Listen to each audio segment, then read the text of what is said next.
Hello friends. आज मैं क्या गोइंग इस बार चीट करेगा का 5th पार्ट लेकर हाजिर हूँ। उम्मीद है आप लोगों को ये पार्ट अच्छी लगेगी और अगर स्टोरी अच्छी लगी तो लाइक और कमेंट करना मत भूलना और नेक्स्ट पार्ट सुनने के लिए चैनल को सब्सक्राइब करना भी मत भूलना। देखते देखते उईवुक्शन का बर्थडे आ गया। वो अब पूरे 30 साल का हो गया। ऑफिस में सबको मिठाई बांटे गए और ये शुभ काम जियान जियान और चियान चियान के हाथों हुआ। वो दोनों तो किंडरगार्टन से छुट्टी करना चाहते थे, पर उईवुक्सन ने उनको स्कूल के बाद फैक्ट्री आने के लिए कहा। लान वांगजी भी वही चाहता था। दोनों बच्चे घर में रहेंगे तो वो बर्थडे पार्टी का अरेंजमेंट कैसे कर पाएगा। उसने बच्चों को अपने पापा के साथ ही फैक्ट्री से घर आने के लिए कह दिया। बच्चों ने सबको मिठाई बांटे और बकबक करके सबका एंटरटेनमेंट भी किया। उईवुक्सन शुरू में डिसाइड नहीं कर पा रहा था कि वो बच्चों को अपने पर्सनल रूम में बंद करके रखे या फिर खुला छोड़ दे, लेकिन सारे स्टाफ उन दोनों से बात करने के लिए उत्सुक हो रहे थे, तो उईवुक्सन ने उन्हें उनके नैनियों की जिम्मेदारी में फैक्ट्री के कॉमन एरिया में घूमने की परमिशन दे दी। क्लाउड फार्मास्यूटिकल एक फार्मास्यूटिकल कंपनी है। यहाँ कोई भी ऐसे ही ऑपरेटिंग एरिया में नहीं जा सकता। सारे स्टाफ मेंबर बारी बारी से आकर बच्चों से मिलने लगे और बच्चों ने भी किसी को निराश नहीं किया। लेकिन जितने सवाल बच्चों से पूछे गए उससे ज़्यादा सवाल बच्चों ने पूछ लिए। बच्चों को घर से दूर रखने के बाद लान वांगजी ने बिल्लियों को एक रूम में खाना और पानी के साथ बंद कर दिया। शाम को जब उईवुक्सन अपने 2 बच्चे और उनके 2 नैनी के साथ घर पहुंचता है, तब उसका घर लाइटों से चमक रहा था। उईवुक्सन को पता है लान वांगजी के पास पैसों की कमी नहीं है और वो उसे कभी खर्चा करने के लिए मना भी नहीं करता है, पर उसके बर्थडे में इतना बड़ा अरेंजमेंट करना उसे फालतू लगा। जियांग फैमिली में सब बच्चों का बर्थडे एक जैसे ही मनाया जाता था, लेकिन यानली और चेंग के बर्थडे में उनके नाना जी की फैमिली से बहुत लोग बहुत सारे गिफ्ट्स के साथ आते थे और उसके बर्थडे में सिर्फ वो लोग और उनके सर्वेंट्स होते थे।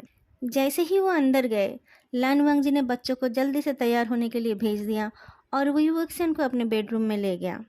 ये रहे तुम्हारे कपड़े, फ्रेश होकर पहन लो, उसने कहा। वो युवक्सन मुंह फुलाते हुए बोलता है, मैं थक गया हूँ, मैं सोना चाहता हूँ। लान वांगजी उसका चेहरा चूमते हुए बोलता है, अभी सोने का टाइम नहीं है, जल्दी तैयार हो जाओ, लगभग सब लोग आ गए हैं। वो युवक्सन आंखें बंद करके बोलता है, तुम्हें क्या ज़रूरत थी ये सब करने की, मैं कोई छोटा बच्चा थोड़े ही हूँ। फिर वो आंखें खोलकर बोलता है, क्या कहा तुमने, सब लोग आ गए, कौन कौन। चाचा जी और अंकल आंटी आ गए हैं, वो लोग कमरे में रेस्ट कर रहे हैं, तुम्हारी दीदी की फैमिली भी आने ही वाली होगी।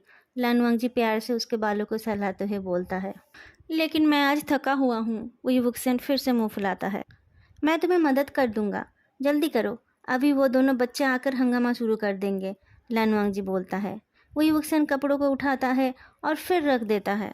तुम्हें ये पसंद नहीं है, लान वांगजी पूछता है। पसंद है, लेकिन मैंने तो गिफ्ट में कुछ और मांगा था, वो युवक्सन बोलता है।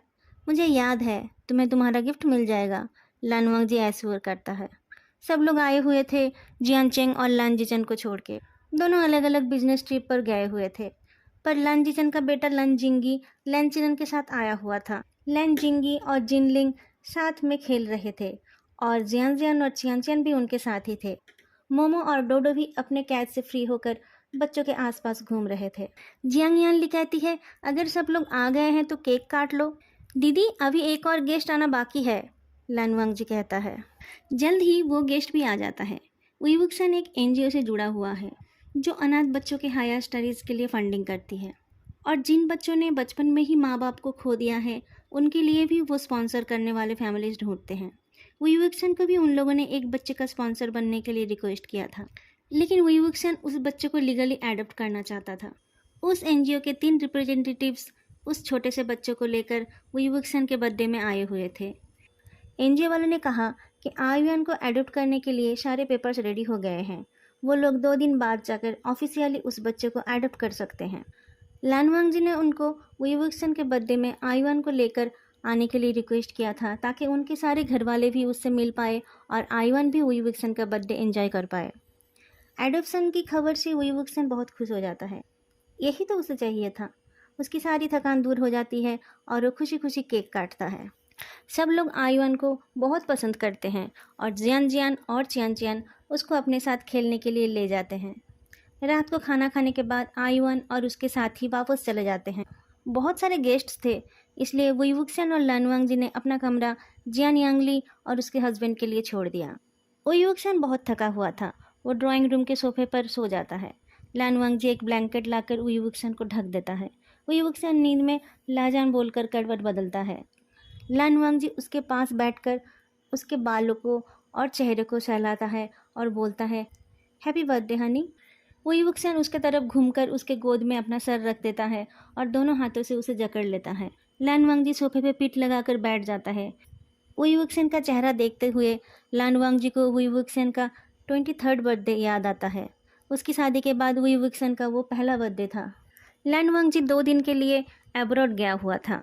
वुई के बर्थडे से एक दिन पहले ही वो वापस आने वाला था। उसने वुई के लिए बहुत सारे गिफ्ट भी खरीदे थे, पर काम के चलते उसे एक दिन और रुकना पड़ा। वुई के बर्थडे के दिन दोपहर तक वो घर पहुंच जाएगा, इसी उम्मीद से वो एयरपोर्ट चला गया था। लेकिन प्लेन लेट होने के कारण डी सिटी पहुंचते पहुंचते उसे रात हो गई थी। अपने असिस्टेंट को लगेज कलेक्ट करने के लिए कहकर वो घर के लिए दौड़ पड़ा था। रात के बस 11 ही बजे थे। वुई का बर्थडे तब भी ख़त्म नहीं हुआ था, लेकिन वुई सो गया था। पूरे घर में बियर कैंस और शराब की बोतलें पड़े हुए थे। टेबल पर होम डिलीवरी का खाना भी पड़ा हुआ था। वुई सोफे पर सो रहा था। दूसरे सोफे पर जियान चेंग भी सो रहा था। लान वांगजी ने वुई को हल्के से हिलाया।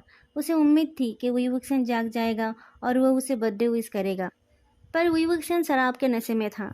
लान वांगजी ने जैसे ही उसे छुआ, उसने गाली देकर उसके हाथ पर चपड़ लगा दिया। लान वांगजी ने अपना हाथ हटा लिया। फिर उसने आवाज़ लगाया, वोइंग उठ जाओ। जवाब में वुई लान वांगजी का नाम लेकर गाली देता है और बोलता है, लान वांगजी I hate you.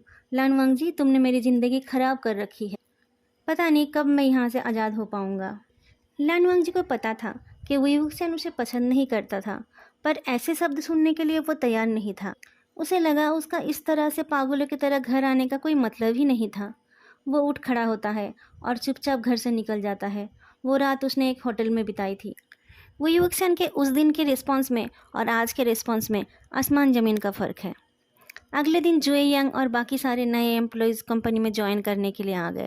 HR manager सबका इंडक्शन करा के वुई को डिपोर्ट कर देते हैं। सारे नए एम्प्लॉयज़ को पूरे दिन काम के साथ साथ प्लांट मैनेजर के बेटों के बारे में भी बहुत कुछ सुनने को मिलते हैं। सब लोग उन दोनों के बारे में ही बातें कर रहे थे। जुए यंग ने भी उनके बारे में सुना। उसने पूछा, प्लांट मैनेजर के बच्चे फैक्ट्री में क्या कर रहे थे?